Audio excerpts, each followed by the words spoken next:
The alarm screamed before Captain Daniel Rourke even had time to curse. "Eclipse One, we've lost stabilizers," his co-pilot shouted, wrestling with the controls. The ship bucked violently, metal groaning as fire streaked across the cockpit windows. Below, a massive emerald planet loomed, unnamed, uncharted, and forbidden according to every Federation map. A red warning flashed on the console. X-9 system. Restricted. Do not enter.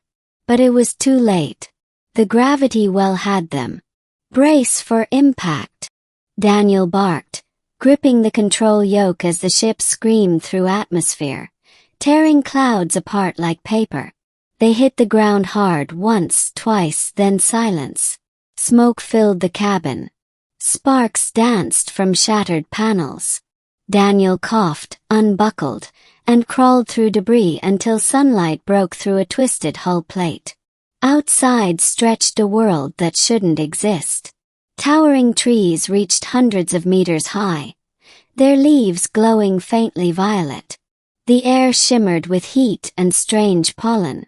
The crash site was surrounded by colossal flora, like a jungle built for gods. He grabbed his sidearm and emergency beacon. "Eclipse One to command," he said through static. "Crash landed on unidentified world. Coordinates unknown. Life support stable. Request evac." Static swallowed his voice. Then the ground trembled. Once. Like distant thunder, or footsteps. Middle. The giantesses of Vealora. He turned toward the noise and froze. Emerging from the forest canopy came shapes, massive and humanoid. The first was easily 60 feet tall, her bronze skin catching sunlight through the trees. Her armor, if it could be called that, was made of overlapping crystal plates that glowed faintly with blue light. Long silver hair flowed down her back, and her eyes were molten gold. Behind her came others, 6 maybe more.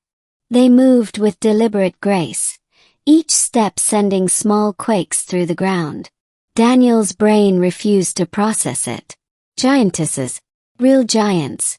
The lead one knelt, her shadow engulfing the crash site. Her voice rolled through the air like distant thunder. Melodic, powerful. "Another falls from the sky," she said. "He is small, fragile. Yet he lives." Her language wasn't Federation standard, but somehow his translator implant began to catch up, patching meaning together from phonetics and energy signatures. Daniel raised his weapon, even though it felt absurd. "Identify yourself," he shouted.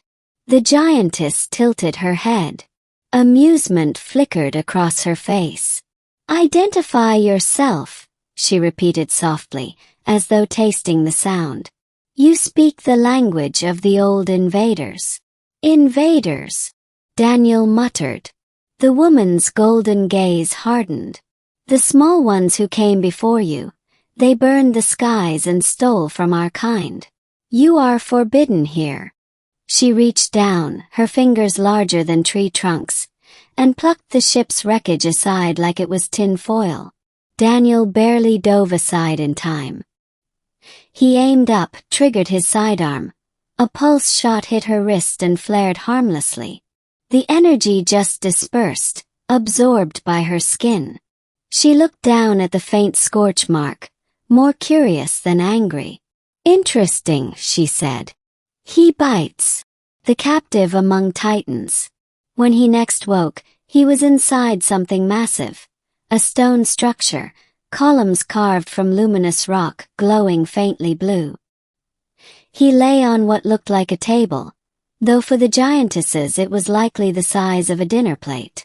Around him, 3 of the Titanic women watched. The leader from before stood nearest. "You are awake, small warrior," she said. "I am Vealora, matriarch of the Titanborn." Daniel sat up slowly, body aching. "You could have killed me. Why didn't you?" Vealora smiled faintly. We do not slay prey that falls from the stars. The last time your kind came, they brought fire. Perhaps you bring something different."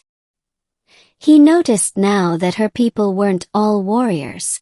Through the open archways, he saw others, tending vast gardens, forging weapons in glowing forges, chanting at temples that floated above the ground. Their civilization wasn't primitive. It was advanced but ancient, a blend of nature and technology. "I'm not with whoever attacked you," he said firmly. "I'm from the Terran Federation. Explorer class. We chart, we don't conquer." Her golden eyes studied him like a scientist examining a microbe. "Your kind always say that before the hunger begins." Daniel frowned. "What hunger?" "The hunger for control. For dominion. The sickness of small ones who wish to be gods."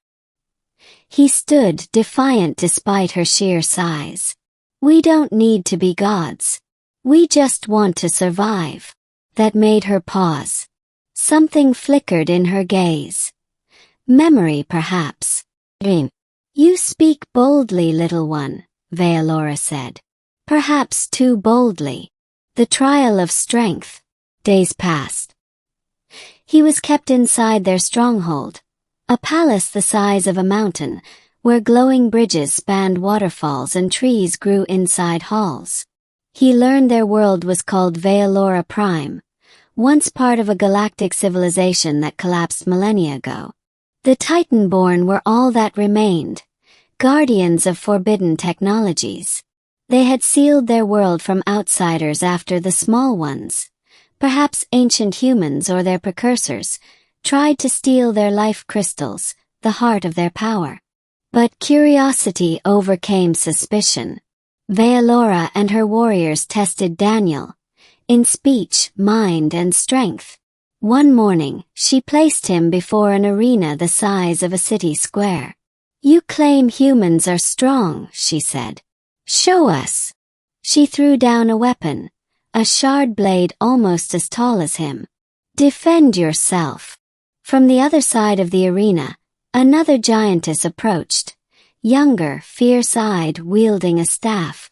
"Do not break him too quickly," Vealora said dryly. Daniel barely dodged the first strike. The impact alone sent him tumbling, ears ringing. He used the shard blade like a spear, diving between her legs, slashing at the joints of her armor. Sparks flew. She laughed, genuinely impressed. "He moves like fire." But one wrong step sent him sprawling. The giantess raised her staff to end the match. Daniel grabbed a fallen plasma cell from his flight suit, jammed it into the blade's notch, and hurled it upward. The makeshift bomb detonated in her face with a crack of blue light. The crowd roared. When the smoke cleared, Daniel stood, burned but unbroken. The young giantess was on one knee, laughing through a scorch mark across her cheek. "He fights like the old warriors," she said. "He has earned breath." Vealora stepped forward, her expression unreadable. "You are reckless," she said softly. "And yet, I see truth in you. Alliance in the shadows." That night, Vealora came to his chamber, quiet, solemn. "Your strength has bought you a choice," she said. "You may remain here as a guest or leave tomorrow, never to return." Daniel looked up at her towering form. "If I leave, will you still destroy anyone who tries to come here?" She nodded. "This world must remain hidden. The last invasion nearly killed us all." He hesitated. "Then help me send a signal. I'll tell them the system's uninhabitable. It'll keep your secret safe." Vealora studied him for a long time. "Why would you do this for those who would not do the same for you?" "Because I'm human," he said.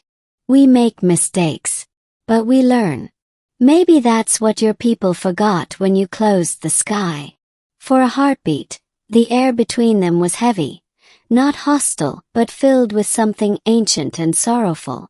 At last, she reached down, touching the ground beside him with one enormous hand. A faint blue pulse spread through the stone, her energy interacting with his communicator. "Your beacon will transmit for one cycle," she said. "After that, silence forever." Daniel smiled faintly. "That's all I need." The storm and the betrayal. The next day, the sky turned crimson. The air crackled with energy. A Federation cruiser, the Atlas Dawn, descended through the clouds, drawn by his signal. Relief turned to dread when he saw what followed. Drones, weapons, landing pods. They weren't here to rescue. They were here to claim. Vealora appeared beside him, her expression cold. "You lied." "No," Daniel shouted. "I sent a warning, not coordinates." But it was too late. Explosions lit the horizon as Federation Marines poured out, firing at anything that moved. Daniel grabbed his rifle, sprinting toward the front line. "Stand down!" he yelled into his comm. "You're attacking allies." No response. Command had overridden his signal. The Titanborn retaliated. Energy blasts carved the air, melting metal, toppling dropships. Daniel ducked behind a boulder as a shockwave ripped through the valley. The giantess who had sparred with him earlier fell, impaled by shrapnel. Something in Daniel broke. He sprinted forward, climbing the wreck of a dropship, seizing a comm node. "This is Captain Rourke. Cease fire immediately. You're igniting a war we can't win." Silence. Then, "Humanity takes what it must, Captain. Stand down." He looked toward Vealora, her armor scorched, her gaze burning with betrayal and fury. Daniel ripped off his Federation insignia, let it fall into the dirt. "Then I stand with them." The battle for Vealora. The next hours were chaos. Fire and thunder, humans and giants clashing across the valley. Daniel fought alongside the Titanborn, using his tactics and tech to counter Federation drones. He rerouted plasma conduits, sabotaged targeting relays, led ground strikes through the jungle. The Titanborn adapted fast, using fallen ships as weapons, uprooting trees as spears. Vealora herself strode into battle like a goddess of war, her blade of living crystal shattering gunships midair. By nightfall, the invaders were retreating. The surviving Federation cruiser tried to escape orbit, only for Vealora to raise her hands toward the heavens. The sky itself answered. A storm of energy coiled around her palms, and a beam lanced upward, pure, white, unstoppable. The ship disintegrated in orbit, leaving only falling embers. The battlefield fell silent, ending the bridge between worlds. When dawn came, the jungle was quiet again. Smoke curled from the wrecks. Daniel limped through the ruins, exhausted. Vealora stood by the cliffs, watching the sunrise. Her armor was cracked, her hair streaked with soot, but she still carried the calm of command. "You have cost your people dearly," she said quietly. "They weren't my people anymore," he replied. She regarded him for a long time. Perhaps they never were. He managed a weary smile. "So what now?" Vealora looked to the horizon, where the twin suns rose over the valley. "Now the Titanborn remember that not all small ones are monsters. And perhaps we open the skies once more." Daniel stepped forward, placing his hand against her fingertip. A human gesture, tiny but sincere. "If you do," he said softly, "make sure they remember what strength really looks like." Her golden eyes softened. "I already have." Above them the clouds parted, revealing stars. The forbidden world was no longer silent. And though humanity would never know it, one man's defiance had changed the balance between gods and mortals forever.